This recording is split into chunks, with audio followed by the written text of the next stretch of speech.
Bonjour à tous et bienvenue sur le Bon MJ. Alors on continue les vidéos sur Dungeon World et je pense que cette vidéo, même si vous ne jouez pas à Dungeon World, devrait vous intéresser. Dans cette vidéo on va parler des principes et moves de MJ. Une fois de plus, je le fais plutôt sous format de podcast parce que c'est assez long et c'est assez difficile à imager, donc je vous conseille de l'écouter en faisant autre chose. Je sais pas, peut-être que vous avez de la vaisselle à faire ou en prenant des notes. En tout cas, quoi qu'il en soit, vous n'êtes pas obligé de rester les yeux rivés devant votre écran. Donc dans cette vidéo, je vais vous parler des principes et moves de MJ dans Dungeon World. Je les ai regroupés ensemble parce que j'y vois un objectif commun. Ces principes et moves vont vous aider à improviser.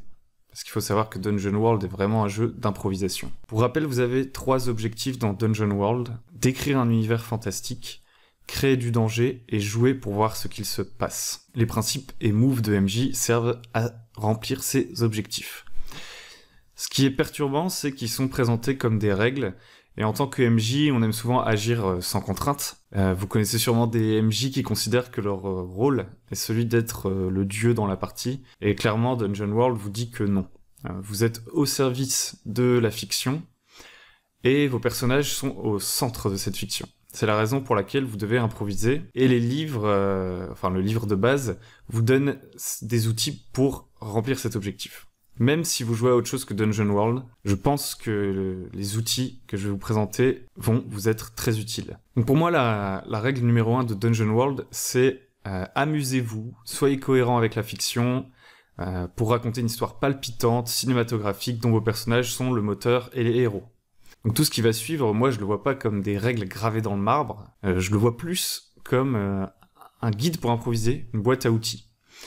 Vous voyez tout ça comme un chapitre sur l'improvisation, comme une sorte de Dungeon Master Guide. Donc maintenant que j'espère avoir désamorcé la bombe de ceux qui diront que c'est trop nul ces règles et que ces principes ne servent à rien, entrons dans le vif du sujet. Commençons par les principes que Dungeon World vous suggère de suivre.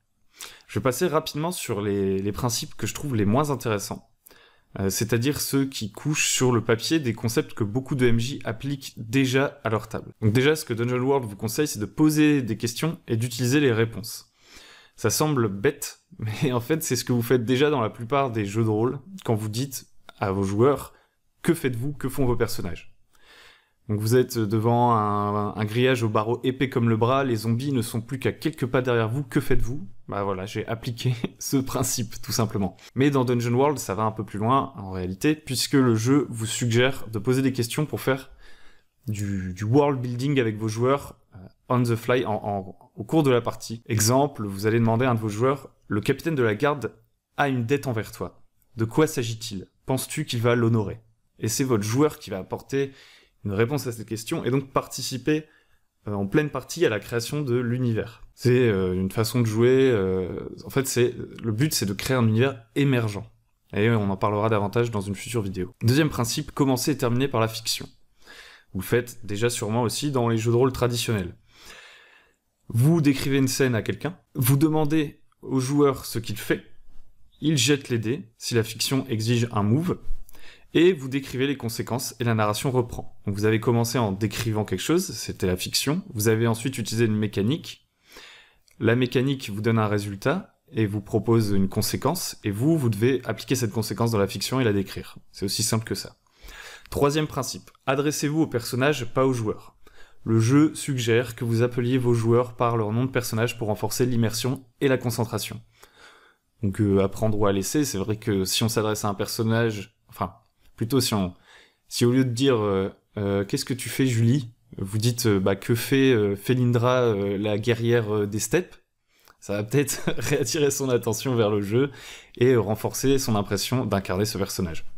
C'est pas très original ni très compliqué. Ensuite, autre principe, donner vie à chaque monstre, donc ça c'est vraiment bateau, c'est au lieu de décrire le monstre comme un stat block et de dire « Ah, l'orque va t'infliger des dégâts, que fais-tu » Vous allez dire, l'orque arrive l'écume aux lèvres, les yeux injectés de sang, il hurle, il se jette sur toi avec une arme dans chaque main. Qu'est-ce que tu fais ? Voilà, ça c'est donner vie au monstre. Nommer les PNJ. Donc là, encore une fois, c'est vraiment basique, mais vos PNJ ne doivent pas seulement avoir une fonction narrative, genre c'est des PNJ de MMORPG dont on se fout complètement du nom, Ils doivent avoir une petite histoire, il faut les rendre vivants, les rendre attractifs, leur donner un nom, faire en sorte qu'on ait vraiment l'impression qu'ils appartiennent à l'univers. Immergez-vous dans le fantastique, basique aussi, vous jouez dans de l'heroic fantasy, alors faites-le sentir à vos joueurs dans vos descriptions, soyez un véritable conteur, décrivez l'environnement sans trop en faire, parce qu'il faut quand même que vos joueurs ne soient pas là à vous écouter pendant 5 minutes consécutives en train de décrire un bâtiment, mais voilà, il faut vous immerger dans cet univers fictif. Et pour terminer, principe ultra basique aussi, ne désignez pas vos moves par leur nom, c'est évident, il vaut mieux éviter de dire aux joueurs eh bien là je vais utiliser mon move de MJ, offrir une opportunité au PJ avec ou sans coup. Non, il vaut mieux dire bah là ton personnage il va se faire écraser par le géant, donc soit tu laisses ton sac à dos par terre et il va se faire écraser et ça va te permettre de faire une roulade pour éviter le coup, soit tu décides d'encaisser le coup mais à tes risques et périls. Donc voilà, ça c'était vraiment les principes les plus basiques, voire bateaux, je vous l'accorde.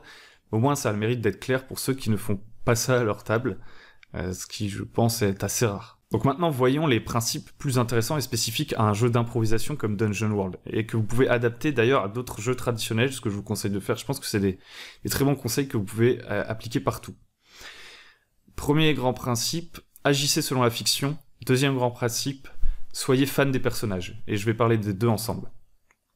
Je les mets ensemble parce que c'est les plus importants selon moi.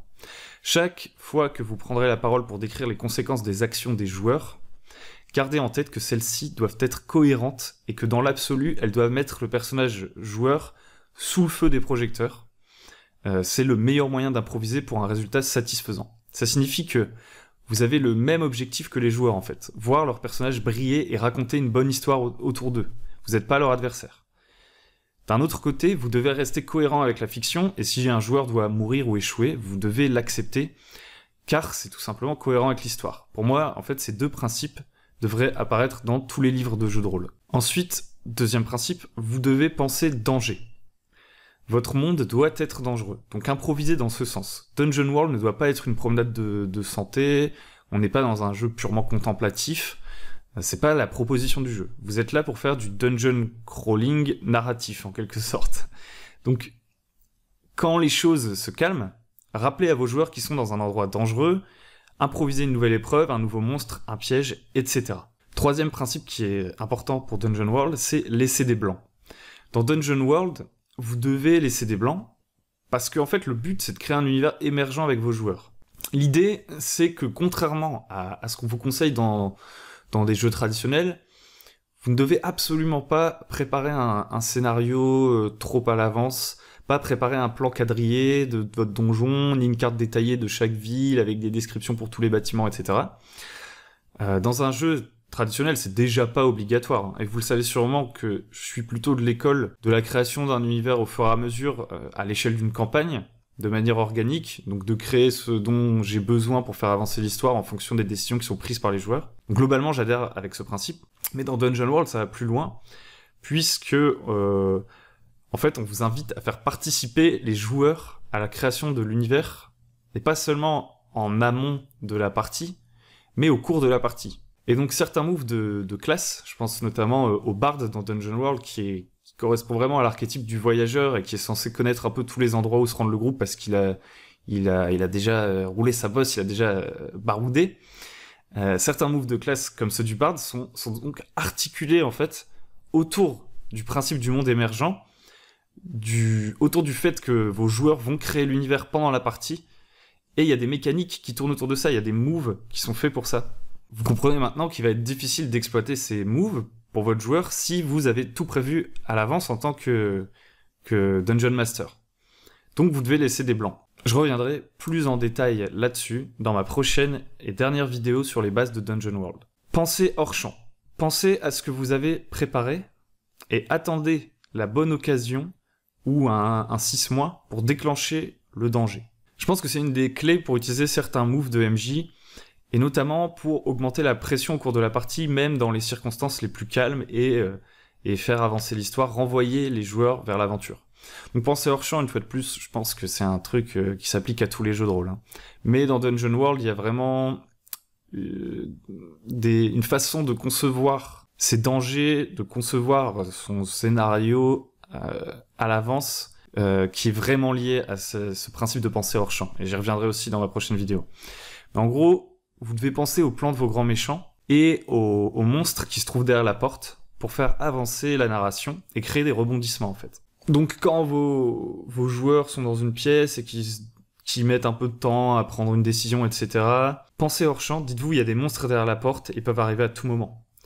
Pareil, même si vos joueurs sont dans une petite auberge tranquille et tout, qu'ils attendent en gros de voir le danger arriver, d'avoir un truc qui va les appeler à l'aventure, et ben c'est à ce moment-là qu'il faut penser hors champ pendant qu'ils sont en train de rien foutre entre guillemets dans l'auberge, qu'est-ce qui se passe? Qu'est-ce que les méchants sont en train de préparer? Est-ce qu'ils vont attaquer? En fait, vous devez tout le temps, en pensant hors champ, pousser vos joueurs à repartir à l'aventure. C'est vraiment l'objectif. Parlons maintenant des moves de MJ. Moi, les moves de MJ, je les vois vraiment comme des bons outils pour improviser lorsque les choses tournent mal ou que l'histoire stagne et éviter d'avoir toujours les mêmes patterns de complications. C'est vraiment des bons moyens quand vous n'avez pas d'idée pour recréer du danger. Donc pour rappel, les moves de MJ se déclenchent à 3 conditions.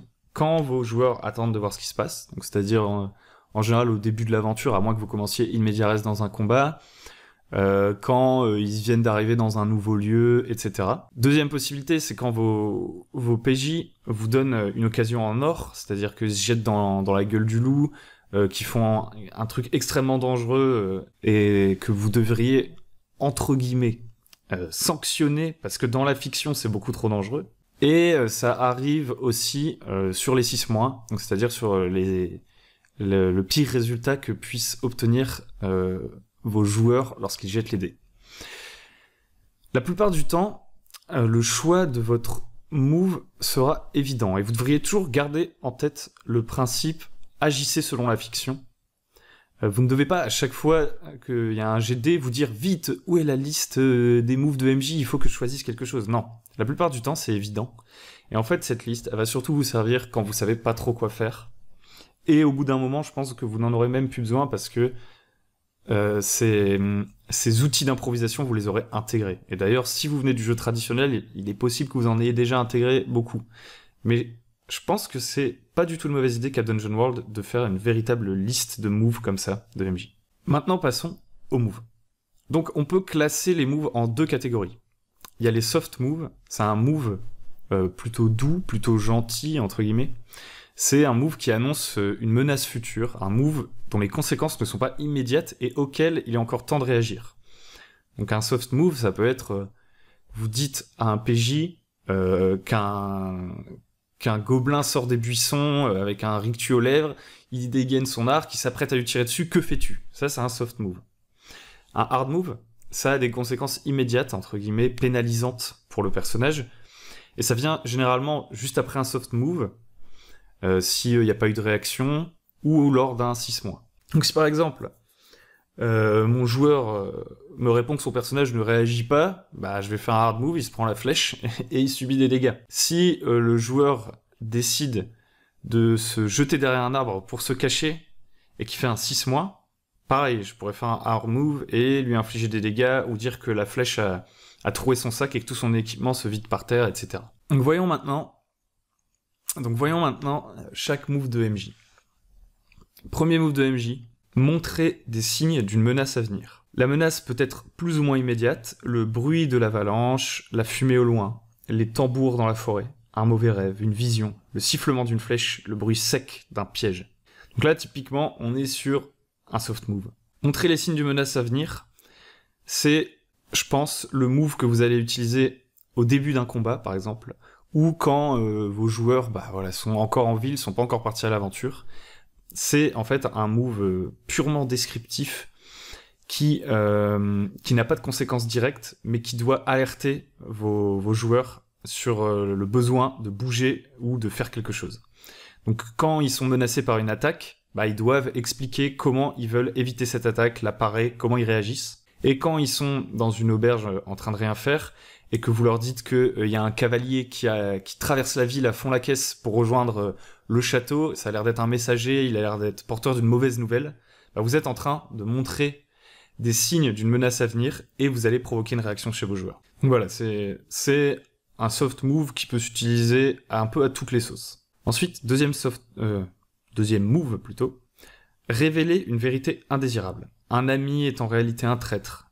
Une pièce anodine est remplie de pièges. La maladie est partout.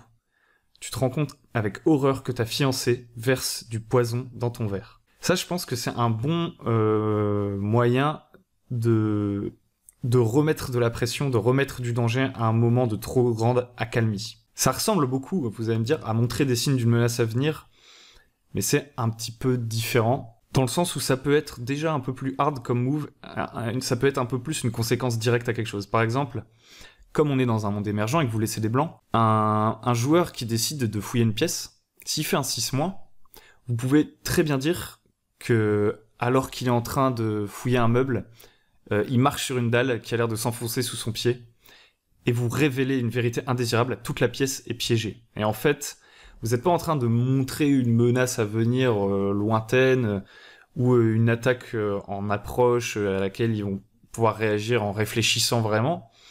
Non, vous révélez directement une vérité indésirable qui va avoir des conséquences directes là maintenant si vous ne faites rien. Et je l'interprète plutôt que comme montrant des signes d'une menace lointaine, que comme la révélation d'une menace proche, d'une vérité indésirable, par exemple une trahison, un objet qui était censé être bénéfique pour les joueurs et en fait, enfin pour les personnages, se révèle en fait être maudit au dernier moment, etc. Donc c'est quand même déjà un petit peu plus violent. Et c'est typiquement le truc qui est bien pour réagir à un 6- sur tous les tests où vos joueurs essaient de faire appel à leur connaissance ou à leur perception.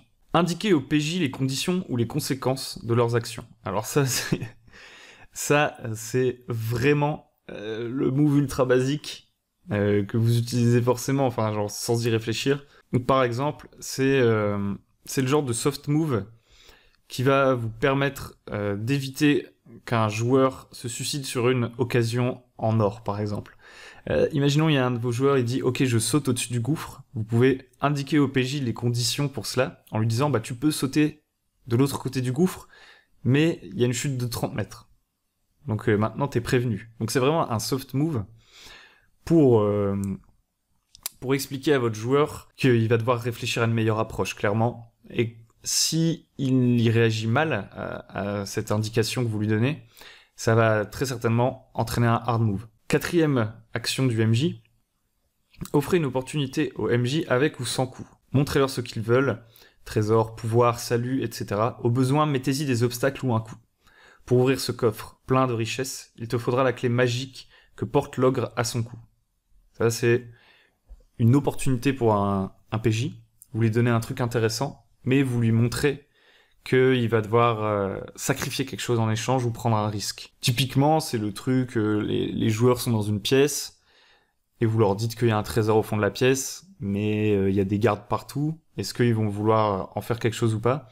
Ça vous permet, à un moment où il y a une accalmie, de relancer un peu l'action, ou tout du moins de tendre une perche à vos joueurs pour créer de nouveaux dangers. Donc une fois de plus, c'est plutôt un soft move, parce qu'on parle bien d'opportunité. Donc ça veut dire qu'ils peuvent la saisir ou pas. 4e move, créer une situation dans laquelle excelle une classe. Destruction et pouvoir pour le barbare, histoire et rencontre pour le barde, dieu et démon pour le clerc, nature ou animaux pour le druide. Bref, vous allez en fait créer une situation qui va être intéressante pour qu'un de vos joueurs puisse briller. Donc ça sert à appliquer entre guillemets le principe selon lequel vous devez être fan des personnages de vos joueurs. Et je pense que c'est une action très utile en combat pour faire pivoter la caméra d'un joueur à un autre. Ou plutôt d'un personnage joueur à un autre. Parce que des fois, vous allez avoir en combat comme ça un personnage dont les actions vont nécessiter qu'il fasse plusieurs moves consécutifs, qu'il jette plusieurs fois les dés, etc. Et du coup, la caméra risque d'être un peu fixée sur lui. Et en fait, grâce à ce move, vous créez une situation en or pour quelqu'un d'autre. Vous permettez à la caméra de tourner. Imaginons le barbare fonce vers un géant. Il réussit son défi le danger pour éviter un coup de masse du géant. Il s'apprête à pouvoir frapper, donc à faire un taillé en pièces. Et là, vous dites au rôdeur, qui est un peu en retrait, si tu tires une flèche maintenant et que tu arrives, par exemple, à tirer dans l'œil du géant, tu vas permettre au barbare de pouvoir frapper sans jeter les dés. Il va pouvoir réussir parce que ça va faire une diversion. Là où le barbare aurait peut-être pu tuer tout seul la créature, vous avez permis à un autre personnage d'exceller, de briller avec sa classe pour soutenir le barbare. 5e action du MJ, déclencher l'action d'un lieu, d'un danger ou d'un monstre. Alors là, c'est pas très compliqué. Vos joueurs sont dans une pièce remplie de pièges, dites que les pièges se déclenchent. Ou alors, vos joueurs vous donnent une occasion en or, par exemple, ils se jettent au milieu d'un groupe de ghouls, bah, vous pouvez tout simplement déclencher l'action d'une des ghouls, qui est de manger la main du PJ. Donc une fois de plus, bah, c'est une action du MJ qui est très simple et qui je pense, dans la plupart des cas, sera activée de manière inconsciente, en fait. Épuiser les ressources des PJ. Ça, c'est une très bonne action. Enfin, je pense que c'est un des meilleurs moves qui donne. C'est tout simplement un move qui va vous permettre d'apporter de la variété dans vos combats et de ne pas tout le temps frapper dans les points de vie, qui, je le rappelle, peuvent se récupérer, alors que les ressources des PJ sont en général limitées. Donc ça peut être un bon moyen de rendre la narration plus intéressante qu'un simple échange de coups. Imaginons que quelqu'un fait un 6- sur une esquive, bah plutôt que de dire qu'il va perdre des points de vie, vous pourriez dire que son bouclier est brisé, ou que on détruit une part de son équipement, peu importe. Et c'est aussi un bon moyen, peut-être, de sanctionner une occasion en or, sans punir le PJ en lui infligeant plein de dégâts d'un coup. Mais genre, si par exemple, votre chevalier il se jette sur le dragon, vous pouvez dire, le dragon souffle ses flammes sur toi, et tout simplement ton bouclier, il va fondre en fait. Et là, votre PJ, il est pas mort directement, parce que sinon ça aurait été un peu cruel de le tuer comme ça, mais son équipement est abîmé, et il se rend compte du danger que représente le dragon. Ça augmente la dangerosité de la créature au-delà de son aspect purement statistique, mais dans la fiction, là, on se rend bien compte qu'il est extrêmement dangereux, et que le souffle du dragon, la prochaine fois que le chevalier tente de foncer vers lui comme ça pourrait le pulvériser en fait. On est au 7e move. 7e move, c'est mettez quelqu'un dans une situation difficile. Donc à quel endroit eux ou leurs proches sont-ils en difficulté? À quel choix cornélien, à quel dilemme doivent-ils faire face? À quel sacrifice doivent-ils consentir? Donc ça, c'est un moyen, en fait, entre guillemets, je pense, enfin moi je le vois comme ça, de combiner différents dangers. C'est-à-dire que, plutôt que de dire la créature te frappe, tu perds des points de vie, vous allez donner deux possibilités, donner un choix cornélien à votre joueur pour son personnage. Par exemple, choisir s'il préfère épuiser ses ressources ou encaisser les dégâts. Par exemple, un chevalier en armure lourde se fait poursuivre par des créatures montées sur des loups qui sont très rapides, des orques montés sur des loups. Plutôt que de déclencher le combat directement, un truc qui peut être intéressant pour la narration, c'est de lui dire, est-ce que tu veux abandonner une partie de ton équipement pour courir plus vite, et dans ce cas-là, tu pourras t'échapper, ou est-ce que tu préfères te retourner et combattre? Ça, c'est un soft move, entre guillemets. Un truc un peu plus hard, bah, c'est tout simplement, la créature te frappe, tu peux parer avec ton bouclier, mais ça risque de le détruire, ou tu peux préférer encaisser des dégâts pour conserver ton bouclier pour plus tard. C'est un choix cornélien. Après, pour prendre des exemples un peu plus, plus drama, ça peut être le choix entre sauver le roi, parce que les joueurs sont censés protéger le roi à tout prix, ou sauver une petite fille d'un même danger, en fait. Ils doivent choisir entre ces deux personnes. Ça, c'est un vrai choix cornélien qui va créer du drama et qui va apporter quelque chose de fort à la narration. 9e move de MJ, utiliser les inconvénients de la classe, du peuple ou de l'équipement des PJ. Donc là, bah, c'est pareil. Enfin, c'est un peu l'inverse que créer une situation dans laquelle excelle une classe. C'est plutôt que de sanctionner par des dégâts, vous pouvez parfaitement décider que plutôt que de prendre des dégâts, le chevalier, il va tomber sous le choc du coup qu'il prend et qui va être bloqué au sol par son énorme armure. Ce qui va entraîner un choix, quelque chose comme ça. Les questions que vous pouvez vous poser et que le jeu vous propose pour réfléchir à comment utiliser ce move, c'est qui méprise les PJ? Quelles sont les faiblesses ou inconvénients de leur équipement? Comment l'ennemi s'est-il préparé contre eux? Comment va-t-il exploiter leurs points faibles? Donc, de la même façon, ça peut être, si vos PJ ont commencé à avoir une certaine notoriété, vous pouvez utiliser une faiblesse de la classe, par exemple, du mage, en disant tout simplement que parmi leurs adversaires, il y en a un, il a une orbe qui aspire toutes les énergies magiques et qui va lui empêcher de lancer des sorts pour l'instant. Et du coup, ça va faire que vos joueurs vont devoir, ou plutôt vont vouloir briser cette orbe, certainement, ce qui va créer un combat plus intéressant qu'un combat simplement entre deux groupes de stat blocs qui jettent les dés et qui s'infligent des dégâts. Pareil, utiliser l'inconvénient directement des personnages, ça peut être, vous êtes dans le donjon, il y a quelqu'un qui fait un jet de dés moisi, il fait 4, vous n'avez pas trop d'idées de complications pour les PJ, vous avez qu'à dire que il y a une bande de malfrats avec qui il s'était mis sur la tronche dans l'auberge 3 jours plus tôt, qui étaient en fait derrière eux, qui suivaient leurs traces, et qui attendaient qu'ils soient dans une situation difficile pour venir les dépouiller. Et donc du coup, vous vous intégrez, vous pensez hors champ, et vous amenez des ennemis antérieurs des joueurs dans le donjon pour compliquer la situation. Ensuite, retournez les actions des PJ contre eux. Ils ont été trop bavards, trop imprudents, etc. Et vous allez retourner ça contre eux. Par exemple, sur un échec critique, un 6- d'un lanceur de sorts, le moyen hyper simple de retourner son action contre lui-même, c'est de dire que son sort part en vrille à la Warhammer, que la magie est dangereuse, et que ça va poser problème au reste du groupe. Si quelqu'un rate un test de négociation, il a été trop vindicatif dans sa demande, et maintenant les PJ sont menacés par les gardes du corps du marchand, qui s'énervent derrière son comptoir et qui jettent ses chiens de garde sur les PJ. Ce genre de choses. Séparer les PJ. Ça, c'est intéressant aussi. C'est un de ceux que je trouve plus intéressant. On n'y pense pas assez. Vous pouvez faire une vraie complication en séparant les PJ. Je pense notamment à si, on va prendre l'exemple typique, le PJ grimpe un mur de 30 mètres de haut, et il fait 6-. Et donc là, vous auriez le choix, soit il tombe et ça lui inflige des dégâts, et du coup il va recommencer à monter le mur, ce qui est moyennement intéressant pour la narration. Soit il grimpe le mur, sans difficulté, mais une fois arrivé en haut, il se fait directement capturer par les ennemis qui étaient en embuscade en haut des remparts, et qui en fait étaient cachés derrière les créneaux, attendaient qu'il arrive en haut, isolé du reste de son groupe pour le capturer.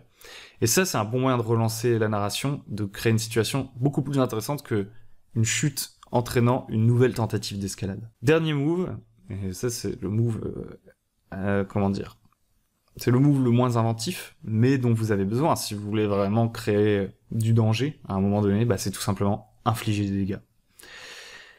Infliger des dégâts, ça peut être vous jetez des dégâts et vous les soustrayez au point de vie de vos joueurs, mais ça peut aussi être, ou alors peut-être que ça c'est plus épuiser les ressources, mais ça peut être infliger des handicaps, un -1 permanent à une caractéristique, etc. à cause d'une blessure. Ça peut être vu comme infliger des dégâts, épuiser les ressources, à vous de voir. Mais en gros, c'est un peu le move le plus évident dans plein de situations dangereuses. Et en fait, la force du reste de la liste des moves, c'est tout simplement de vous proposer des alternatives. Donc comme je le rappelle, parmi ces actions de MJ, il y en a des vraiment bateaux, on a l'impression, mais quand on est dans un jeu de pure improvisation, sur le coup, prendre 30 secondes pour jeter un œil à cette liste, ça peut vachement aider. Et tout simplement à partir de ces moves qui sont en fait juste des manières d'articuler votre histoire mise sur le papier, ça peut peut-être provoquer des nouvelles idées, vous faire réfléchir sur qu'est-ce qui est vraiment intéressant dans l'histoire, est-ce que c'est toujours d'infliger des dégâts, est-ce que ce serait pas plutôt pour une fois d'épuiser les ressources des PJ, de les séparer. Si à un moment votre histoire elle devient un peu molle, est-ce qu'il serait pas temps de créer une situation dans laquelle excelle une classe, notamment si un de vos joueurs s'ennuie un peu à la table, qu'il est moins proactif que les autres, mettez-lui une épreuve qui va vraiment lui correspondre. Pareil, est-ce que vous devriez toujours faire avancer vos PJ dans un petit couloir, etc. ou leur offrir une opportunité ou une situation avec un choix cornélien? Je pense que s'il vaut mieux opter pour ces deux options que la première. Donc voilà, je pense qu'on a fait le tour. Oui, on a fait le tour de tous les moves qui sont proposés dans Dungeon World.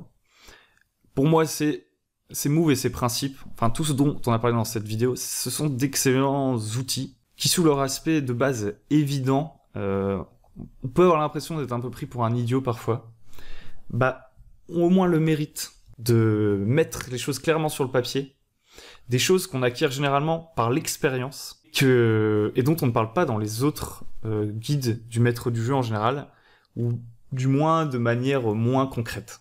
Là, il concrétise vraiment des ressorts scénaristiques, des moyens de relancer une histoire, de rebondir, et du coup, ça permet de vraiment s'imaginer en train d'improviser grâce à ses moves et ses principes. Chose qui arrive en généralement avec l'expérience. Au début, quand on débute en tant que maître de jeu, on a tendance à faire des trucs couloirs, etc. Là, vous n'avez plus d'excuses pour ne pas le faire parce qu'on vous dit que vous n'avez pas le droit. Vous devez utiliser les mécaniques que vous donne le jeu. Donc voilà, c'est tout pour cette vidéo.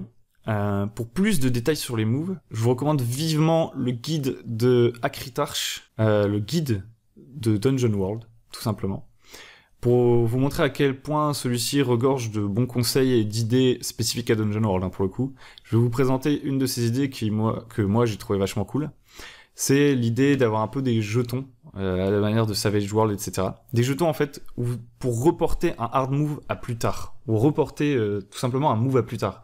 Si vous n'avez aucune idée, en tant que maître du jeu, aux conséquences désastreuses que pourrait avoir un échec d'un de vos joueurs, que vous dites qu'il n'y a rien de cohérent, peut-être même que vous avez fait rouler les dés pour rien, vous savez pas trop, bah plutôt que d'aller dans votre liste et d'être là à vous triturer les méninges pour trouver une complication là où il y en a peut-être pas besoin, bah vous dites, bah, t'as fait 6 mois, mais je vais prendre un jeton juste, et je pourrais te mettre une complication plus tard, n'importe quand dans la fiction, pour un moment où ce sera plus intéressant, et pour l'instant, rien de grave n'arrive à ton personnage. Et ça, je trouve, enfin, ça paraît bête, mais c'est une excellente idée. Donc voilà, je vous recommande vraiment ce guide. Si vous avez des questions, n'hésitez pas à les poser en commentaire. Si vous avez des conseils à donner, une vision différente de ce dont je viens de parler dans cette vidéo, je vous propose également d'en discuter. Likez la vidéo et abonnez-vous si ça vous a plu. On fait pas que des vidéos sur cette chaîne sur Dungeon World, d'ailleurs la série est bientôt terminée. Je ferai peut-être des nouvelles vidéos dessus plus tard, mais en gros là on va terminer la présentation et les règles de base avec la prochaine vidéo. Et je compte faire des séries de vidéos sur d'autres jeux, notamment Donjons et Dragons, parce qu'en fait c'est un jeu hyper... Enfin Donjons et Dragons 5ème édition, parce que c'est un jeu tout simplement qui est très démocratisé, qui intéresse beaucoup de gens, et du coup, il y a même des gens dans les commentaires qui m'ont demandé de faire des vidéos un peu comme celle que vous venez d'écouter, mais sur Donjons et Dragons. Donc je vais faire ça. Et je pense d'ailleurs que je vais continuer à faire des vidéos sur différents jeux, parce que déjà, tout simplement pour le référencement de la chaîne, c'est vraiment cool, parce que les gens qui se posent des questions sur les jeux et qui n'en trouvent pas, bah s'ils tombent ici et qu'ils ont leur réponse, c'est cool quoi, enfin ça les aide. Et puis aussi parce que j'aime bien en fait, enfin je suis un bovaroliste, c'est-à-dire que j'ai 50 milliards de jeux de rôle que j'ai lus, auxquels j'ai pas forcément joué, et dont je pourrais vous parler. Et j'aime bien discuter voilà, de ces jeux, même si je n'y joue pas. Et en plus, parler de jeux, essayer de décortiquer des mécaniques pour d'autres gens, etc., ça permet de mieux les comprendre pour soi. Donc même moi, je vois un véritable bénéfice dans ces vidéos, en plus de l'aide que ça peut apporter aux gens qui s'intéressent à ces jeux. Donc voilà, la vidéo se termine ici. Si vous êtes un maître du jeu débutant et que vous êtes arrivé jusqu'ici, bravo. Et je vous recommande de vous rendre sur www.lebonmj.com, c'est notre site web sur lequel vous allez trouver un guide pour les maîtres du jeu débutants, avec des conseils pour trouver des joueurs, rassembler le matériel nécessaire pour préparer votre première partie de jeu de rôle, etc. Sur ce, je vous dis à très bientôt sur Le Bon MJ.